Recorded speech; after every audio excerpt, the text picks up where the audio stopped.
¿Sabías que, según el DANE, el paso de la pandemia llevó a que 1.6 millones de familias que antes consumían sus 3 alimentaciones diarias, a que hoy no tengan esa posibilidad?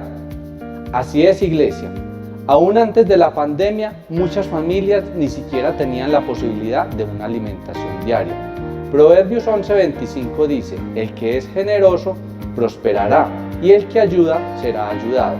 Por eso te invito a que traigamos a la canasta de amor alimentos como arroz, frijoles, espaguetis, aceite, azúcar, café, mantequilla, panela, huevos, o si sientes dar un mini mercado, ¿por qué no?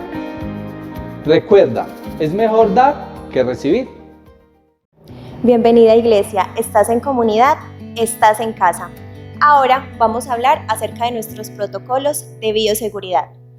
Primero, recuerda siempre el uso adecuado de tapabocas, cubriendo tu boca y nariz. Segundo, recuerda siempre el lavado de manos. Por eso al ingreso de nuestro auditorio tenemos alcohol glicerinado. Siempre debes usarlo antes de ingresar. Tercero, es tiempo de tener distanciamiento social. Sabemos que siempre queremos abrazarnos o saludarnos de beso en la mejilla o darnos la mano, pero este no es un buen tiempo para hacerlo. Recuerda que si cumplimos todos estos protocolos, vamos a poder alabar y adorar a nuestro Dios en casa con seguridad.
Bendiciones.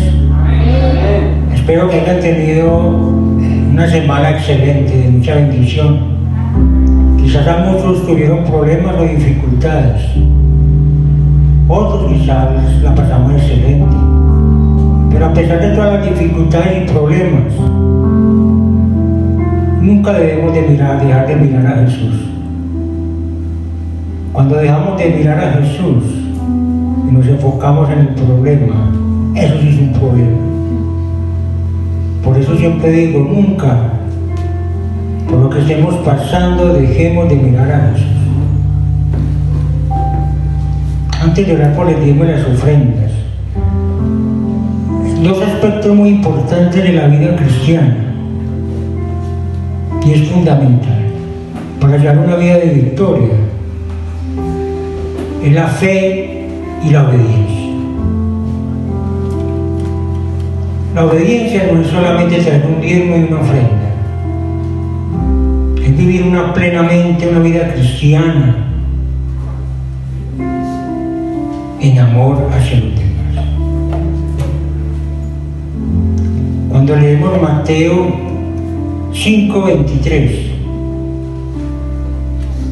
que nos dice: por tanto, cuando traigas tu ofrenda al altar y te acuerdas de que alguien tiene algo contra ti, deja ahí tu ofrenda, ve y brega a reconciliarte con tu hermano. Es fundamental eso, para que esa ofrenda sea agradable a Dios. No es de cantidad, pero nosotros tenemos que ser obedientes. Yo creo que un cristiano que ha conocido realmente a Jesús y que ha valorado la obra en la cruz, y se llame cristiano tiene que vivir realmente sin rencores, faltas de perdón, nada de eso. No puede vivir con eso. Porque es que a Dios no lo compramos con dinero. Él no lo necesita. Pero solamente lo hace para probarnos, como nos dice en su palabra. Porque yo creo que muchos esperamos algo más de la vida, ¿no? Quizás tenemos escasez, quizás tenemos enfermedad, muchas cosas, pero creemos en Dios y andamos por fe que Él va a suplir todo eso. Y lo que depositamos ahí, y lo hacemos de corazón. No es la cantidad, pero si lo hacemos de corazón, no por obligación,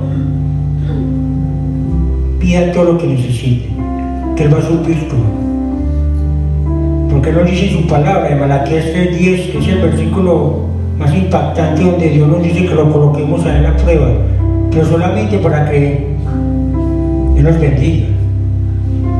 Toma tu diezmo, toma tu ofrenda y hazlo de corazón. Padre Santo, te alabamos, Jesús, y te bendecimos, Padre. Señor, quiero darte gracias, Padre, que dejaste tu trono, Señor, para estar aquí en medio de pecadores, Señor, de personas imperfectas, Señor. Pero sabemos, Señor, que tú solamente miras el corazón, Señor. Estás acá en medio de nosotros, Señor. Señor, y esa ofrenda y ese diezmo que entregan de corazón, Señor. Esperando, Señor, las bendiciones del cielo, Señor. Las bendiciones ya están, Dios. Aumenta la fe, Señor, para que ellos puedan creer más en ti, Señor. Bendice sus casas, sus alacenas, Dios. Que no falte tu amor, tu gracia cada día, cada mañana, Señor. En sus hogares, en sus familias, Dios. Pero principalmente, Dios, que sientan tu presencia, Señor. Esa presencia, Señor, que tú nunca te vienes con las manos vacías, Dios. Hay libertad y sanación, Padre. ¿Para qué más bendición que esa, Señor? Bendícelo, Dios, en el nombre de Cristo Jesús, Señor. Amén y amén. Dios lo bendiga, gracias.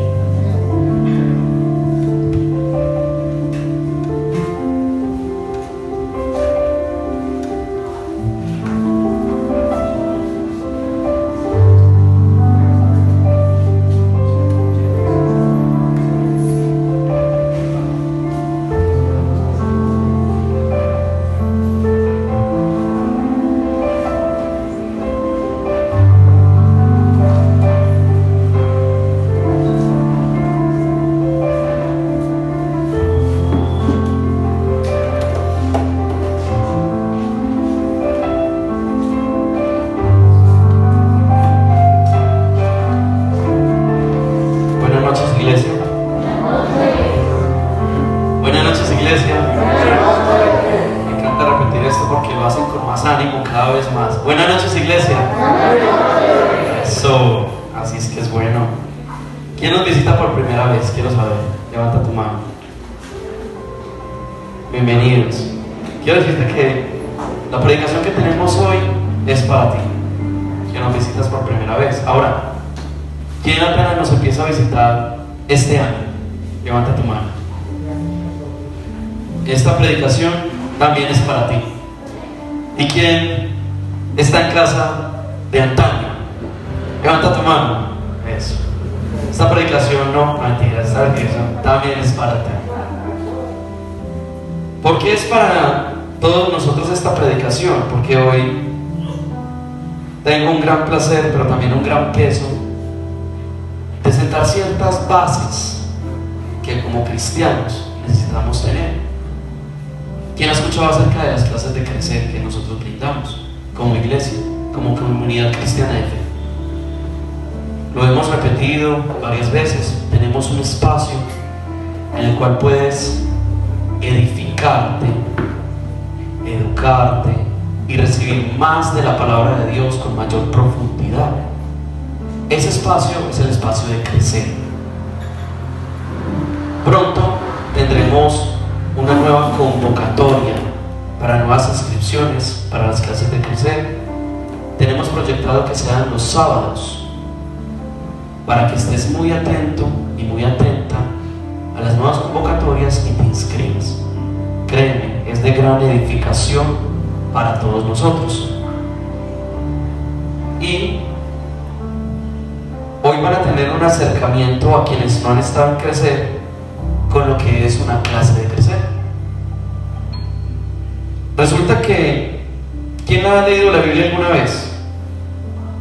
¿Alguna vez? Así sea que lo obligaron. Dije, así sea lo que lo obligaron, y alzaron más la mano. Creo que todos hemos tenido alguna vez un acercamiento con la Biblia, pero hay un gran reto que todos tenemos cuando vamos a leer la Biblia, es que, ¿por dónde empiezo? ¿Cómo es que lees? ¿Cierto? Y quiero que sepas que la Biblia está escrita para ti. No está escrita para el pastor, para la pastora. No está escrita para los líderes, para los grandes espiritualistas del mundo. Está escrita para ti, para mí, para todos. Prueba de eso está en Efesios 1, Gálatas 1, Corintios 1, 1 Corintios 1, 2 Corintios 1, Romanos 1, Filipenses 1, Colosenses 1, y todas las epístolas y cartas escritas por Pablo, las cuales empiezan de la siguiente manera. Efesios 1:1 dice: Pablo, apóstol de Jesucristo por la voluntad de Dios, a los santos y fieles en Cristo Jesús que están en Éfeso. Escribió a todos los que están en Éfeso. Gálatas 1:1-3. Pablo, apóstol, no de hombres ni por hombre, sino por Jesucristo y por Dios, el Padre que lo resucitó de los muertos, y todos los hermanos que están conmigo, a las iglesias de Galacia, gracia y paz sean a ustedes, de Dios el Padre y de nuestro Señor Jesucristo. Primera de Corintios 1:2. Pablo, llamado a ser apóstol de Jesucristo por la voluntad de Dios, y el hermano Sóstenes, a la iglesia de Dios que está en Corinto. Segunda de Corintios 1:1. Pablo, apóstol de Jesucristo por la voluntad de Dios, y el hermano Timoteo, a la iglesia de Dios que está en Corinto, con todos los santos que están en toda Acaya. Romanos 1, del 1-7. Pablo, siervo de Jesucristo, llamado a ser apóstol, apartado para el evangelio de Dios, que él había prometido antes de sus profetas en las Santas Escrituras, acerca de su Hijo, nuestro Señor Jesucristo, que era del linaje de David según la carne, que fue declarado Hijo de Dios con poder, según el Espíritu de santidad, por la resurrección de entre los muertos, y por quien recibimos la gracia del apostolado, para la obediencia a la fe en todas las naciones por amor de su nombre. Escucha bien: en todas las naciones por amor de su nombre, entre las cuales están también ustedes, llamados a ser de Jesucristo, a todos los que están en Roma, amados de Dios, llamados a ser santos. Gracia y paz a ustedes, de Dios nuestro Padre y del Señor Jesucristo. Nótese que la Biblia, está escrita para todos nosotros, para toda la iglesia de Jesucristo. Así que cuando tienes un encuentro con la Biblia, hay rumores en la calle, ¿cierto?, que nos dicen que nos vamos a volver locos si la leemos. Pero no es que nos vayamos a volver locos, sino que vamos a conocer la verdad. Y al conocer la verdad, quien no la conoce nos llamará locos, que es muy distinto. Pero cuando tienes un encuentro cercano con este libro y lo lees con gran detenimiento, te das cuenta de que no son fábulas, pero tampoco es un libro moral. Es una carta de amor. Es una carta de amor de Dios hacia nosotros. Pero solamente vas a comprender esa carta de amor cuando lo leas como si fuera tu amado o tu amada quien lo ha escrito para ti. Así que debes creer que lo que está escrito allí es por ti y para ti. ¿Amén, iglesia? Amén. Excelente. Entonces, quienes tienen Biblia a la mano y les gusta tomar nota, vámonos a Efesios 4 y empezamos allí. Dice: yo pues, preso en el Señor, les ruego que anden como es digno de la vocación con que fueron llamados, con toda humildad y mansedumbre, soportándose con paciencia los unos a los otros en amor. La palabra nos está indicando que como iglesia debemos aprender a soportarnos los unos a los otros en amor. Pero nótese que nos dice conforme a la vocación, ¿cierto? La palabra vocación, si la buscamos, va a significar inclinación o interés de una persona que siente su interior para dedicarse a una determinada forma de vida o un determinado trabajo. Entonces, vocación es algo que tú le dedicas con esmero en desarrollar a lo largo de tu vida, ¿cierto? Y como cristianos, como creyentes, estamos llamados a una vocación, la cual vamos a descubrir en el transcurso de esta enseñanza. En Efesios 4, del 3 al 8, dice: solícitos en guardar la unidad del Espíritu en el vínculo de la paz, un cuerpo y un espíritu, como fueron también llamados en una misma esperanza de su vocación. Un Señor, una fe, un bautismo, un Dios y Padre de todo. Un Señor es nuestro Señor Jesucristo, quien murió y resucitó, pero que cuando murió lo hizo por el perdón de nuestros pecados, y si resucitó, lo hizo para mostrarnos su poder, el poder que se iba a manifestar después de nosotros, y es el ser transformados en hechos nuevos, en ser renovados por su palabra, por su sacrificio y por su amor. Una fe es creer que Él resucitó de los muertos y que tú estás llamado y destinado a recibir ese sacrificio como tuyo propio. Un bautismo que se divide en dos cosas: bautizarse en las aguas, pero también en el fuego del Espíritu, lo que nos lleva a hablar de nuestro Dios y Padre de todos, pero no menos su Espíritu. Estaba de primero y lo dejé de último por una razón. El Espíritu Santo es aquel que da testimonio a nuestros corazones de que somos llamados hijos de Dios. Iglesia, no menosprecies la presencia del Espíritu Santo. Sé que se ha dicho mucho y mucho, pero esa es la visión y la misión de esta iglesia. Que quede claro que es el Espíritu Santo quien se mueve en medio de nosotros y en nosotros, y que es por Él y para Él que se hace todo lo que se hace en esta iglesia, el cual es sobre todos y por todos y en todos, pero a cada uno de nosotros puede dar la gracia conforme a la medida del don de Cristo. Por lo cual dice: subiendo a lo alto, llevó cautivo a la cautividad y dio dones a los hombres. Todos nosotros tenemos un propósito conforme a la voluntad de Dios. Debes creerlo, porque Dios tiene un propósito para ti. Si has venido hoy y estás escuchando esta predicación, la estás escuchando porque es propósito de Dios que la escuches.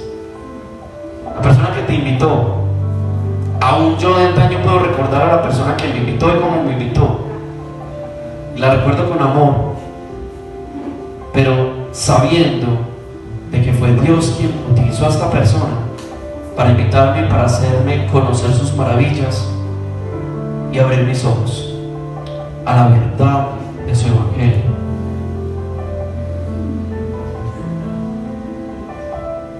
somos llamados conforme a su propósito,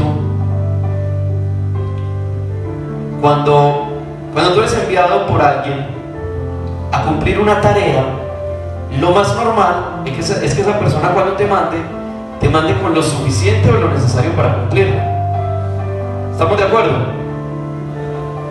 Si yo mando a alguien a la tienda a comprar algo, lo más lógico es que yo le dé para comprarlo, ¿cierto? Y si Dios te ha dado un propósito, que Él, conforme a su misericordia, te lo dará de revelar, también te ha dado lo necesario para cumplirlo. ¿Amén, iglesia? Amén.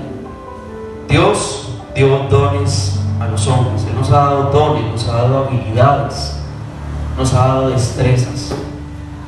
Él nos ha dotado de cualidades a todos, como únicos que somos, con habilidades únicas. No esperes que alguien haga lo mismo que tú haces de la forma en la que tú lo haces.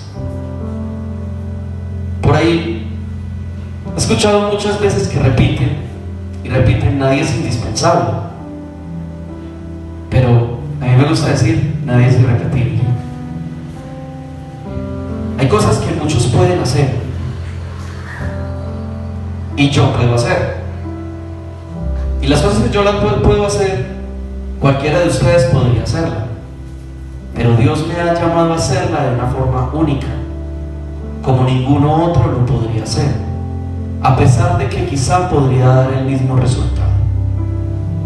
Pero debes saber que Dios te ha hecho único y única, y te ha dado dones necesarios para cumplir con el propósito con el cual Él te ha llamado. No creas que Dios nos ha traído a este mundo a sufrir. El sufrimiento es parte de lo que vivimos en este mundo, pero más allá de sufrir, Él nos ha mandado a cumplir un propósito conforme a los sueños que Él ha puesto en nuestros corazones.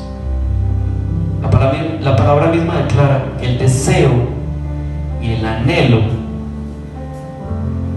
con el que nosotros hacemos las cosas es con que nuestros deseos y nuestros sueños sean cumplidos.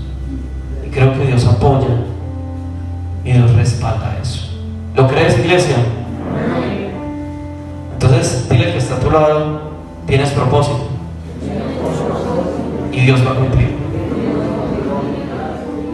Amén. Efesios 11 al 16. Y Él mismo constituyó a unos apóstoles, a otros profetas, a otros evangelistas, a otros pastores y maestros.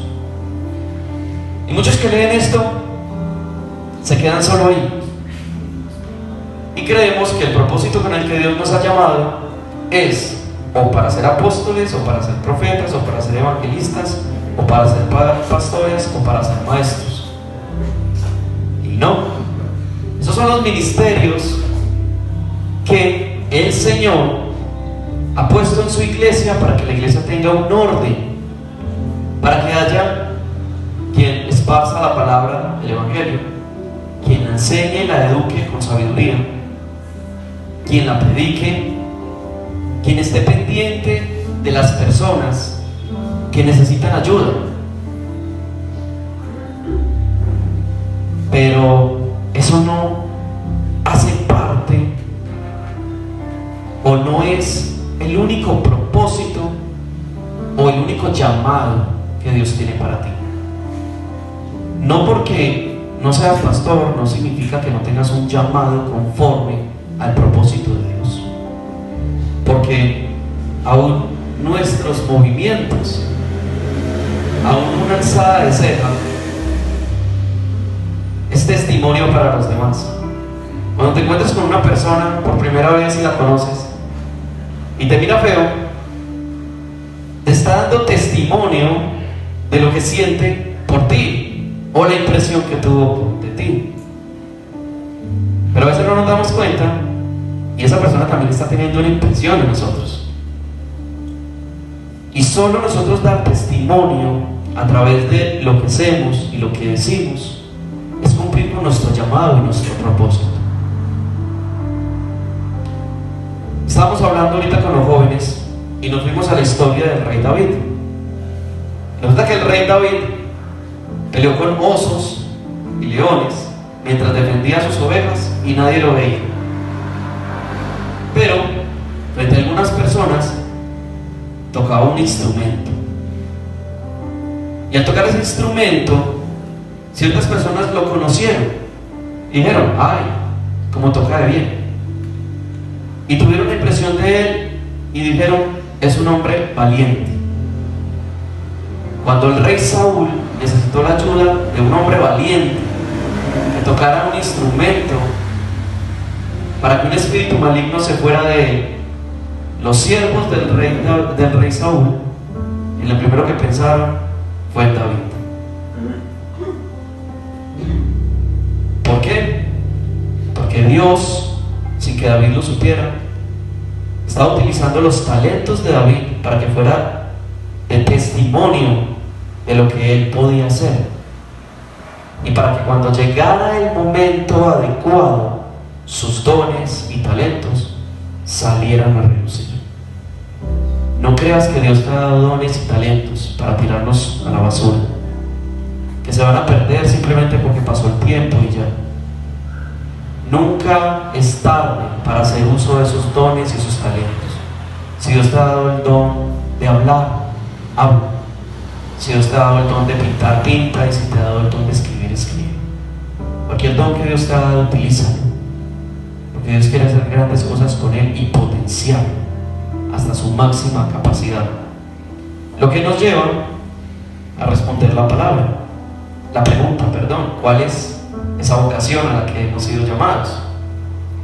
A fin de perfeccionar a los santos para la obra del ministerio, para la edificación del cuerpo de Cristo, hasta que todos lleguemos a la unidad de la fe y del conocimiento del Hijo de Dios, a un varón perfecto, a la medida de la estatura de la plenitud de Cristo, para que ya no seamos niños fluctuantes, llevados por doquiera de todo viento de doctrina, por estratagema de hombres que para engañar emplean con astucia las artimañas del error, sino que siguiendo la verdad en amor, crezcamos en todo en aquel en que es la cabeza, esto es, Cristo, de quien todo el cuerpo, bien concertado y unido entre sí por todas las coyunturas que se ayudan mutuamente según la actividad propia de cada miembro, recibe su crecimiento para ir edificándose en amor. Y esa es nuestra vocación. Eso es a lo que hemos sido llamados todos y cada uno de nosotros, que los unos nos edifiquemos a los otros, que los unos nos soportemos los unos a los otros, para que el que caiga sea levantado, para que el que esté de pie levante, para que todos seamos perfeccionados en el amor de Dios.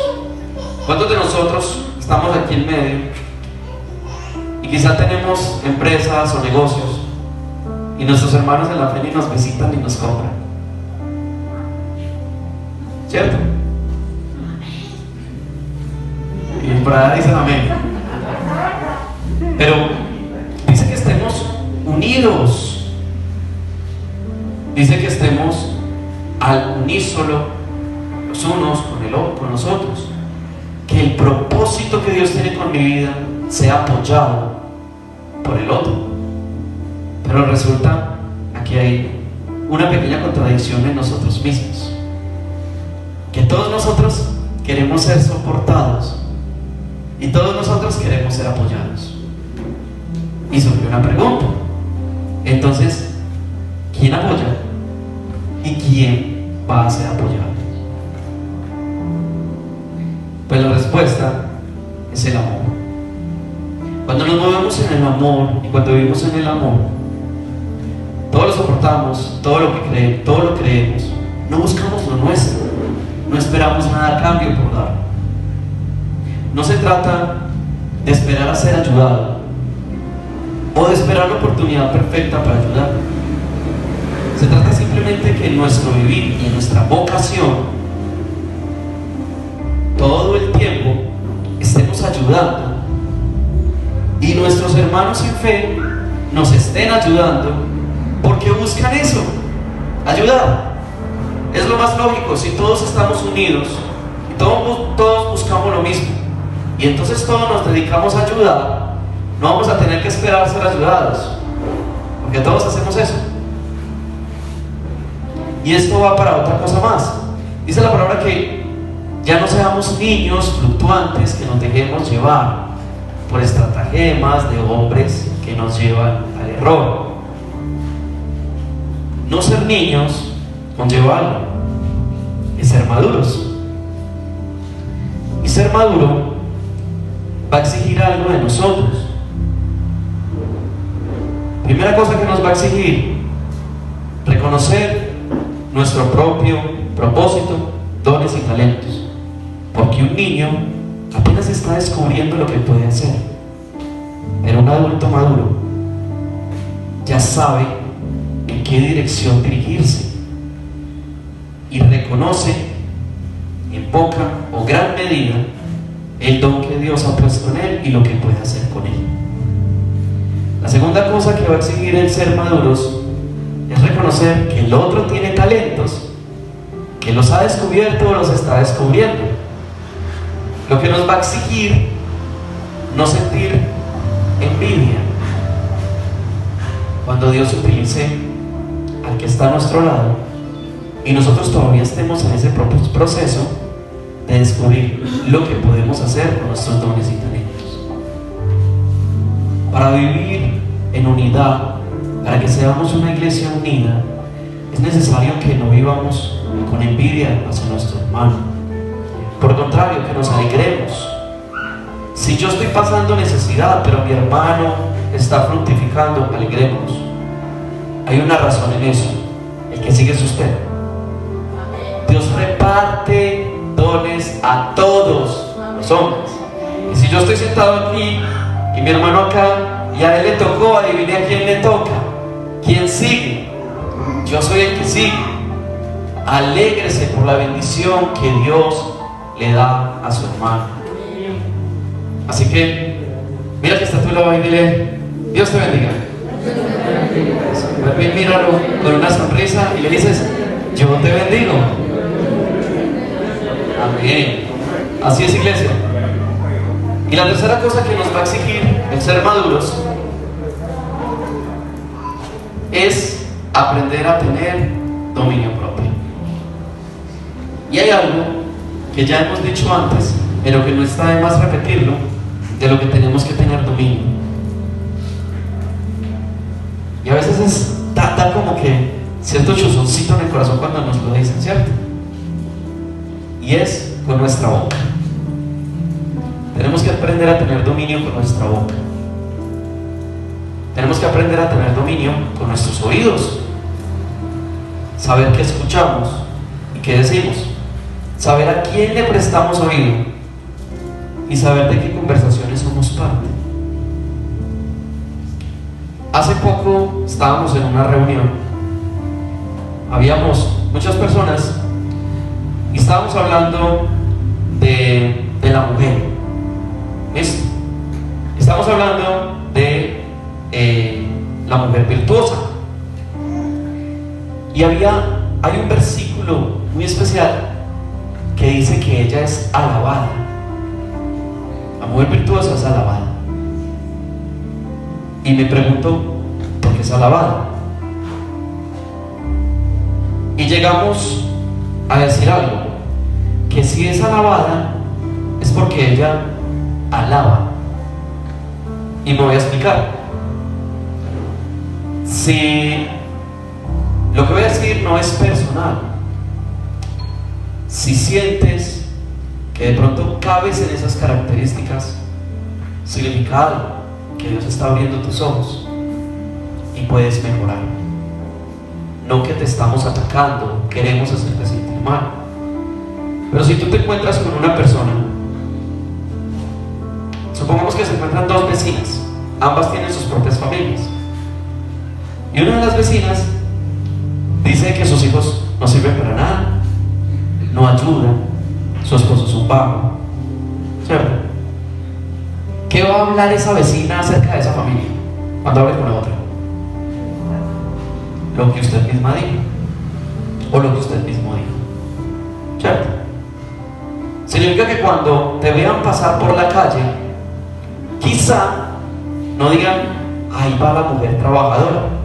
Quizá lo que digan es, ahí va esa mujer que critica, que habla mal de sus hijos, que habla mal de su esposo, que no está contenta con su hijo.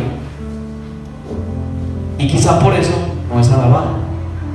Pero quizá la mujer que es alabada por todo lo contrario. Porque cuando se encuentra con sus vecinos, habla bien de sus vecinos. Porque cuando se encuentra con su vecina, alaba a los hijos de su vecina. Porque cuando se encuentra con alguien conocido, habla bien de sus hijos y de su esposo. No es necesario que hablemos bien de nosotros mismos, porque nuestras propias palabras hablarán por nosotros mismos. Si estamos acostumbrados a hablar mal de nuestro jefe, te tengo una noticia: cuando seas jefe, posiblemente hablen mal de ti. Si estás como jefe hablando mal de tus empleados, te tengo una noticia: tus empleados hablarán mal de ti. Pero si aprendemos a controlar nuestra boca, nuestros oídos, quizá nos convertamos en esas características que no solamente lo voy a dejar como mujer virtuosa, sino que también lo traslado a los hombres, como hombres y mujeres virtuosos.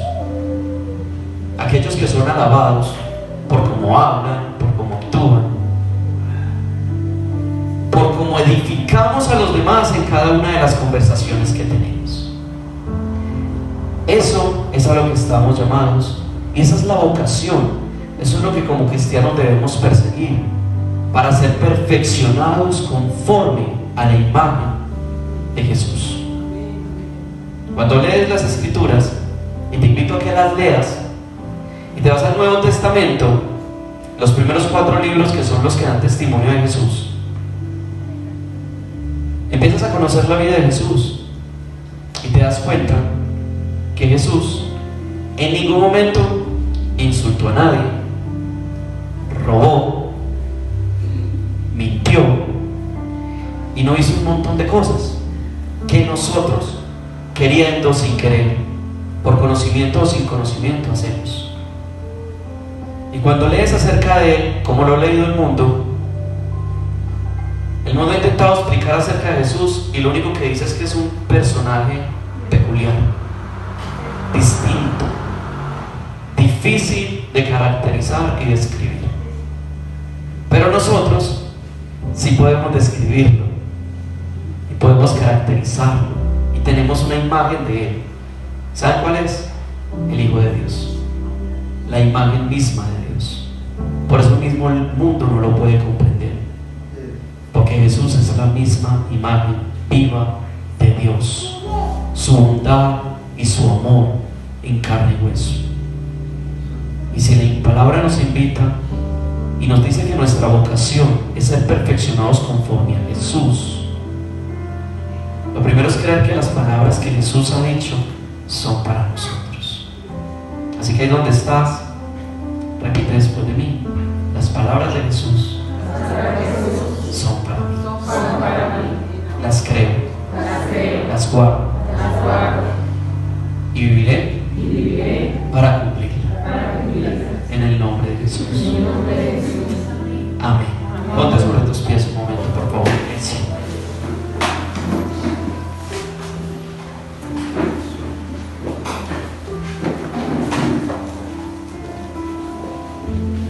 Quiero que por un momento hagamos un acto con la persona que tengas más cercana.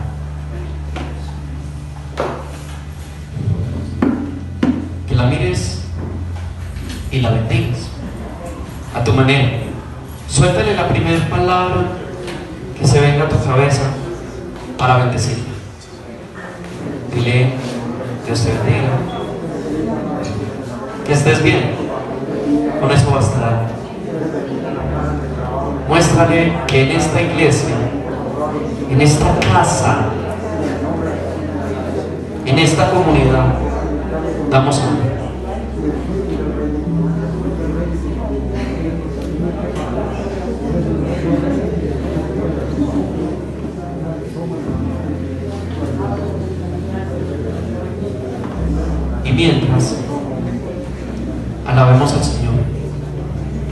su Espíritu Santo, que se pasa en medio de nosotros y dentro de nosotros, nos muestre también su amor.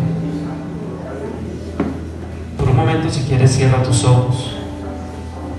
Dedícale un momento a Él, tus pensamientos por un momento a Él. Permítele a Él que toque tu corazón. Y entonces, esta noche, seamos una iglesia con un espíritu, un Señor, una fe, un Dios en amor.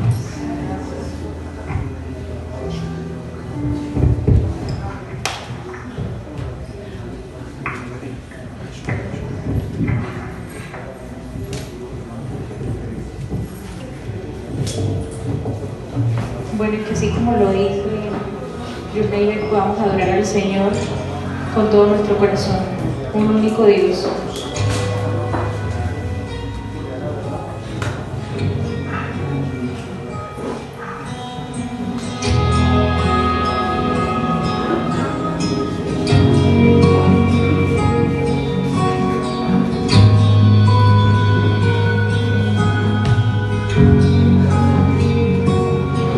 Mucho me sacó de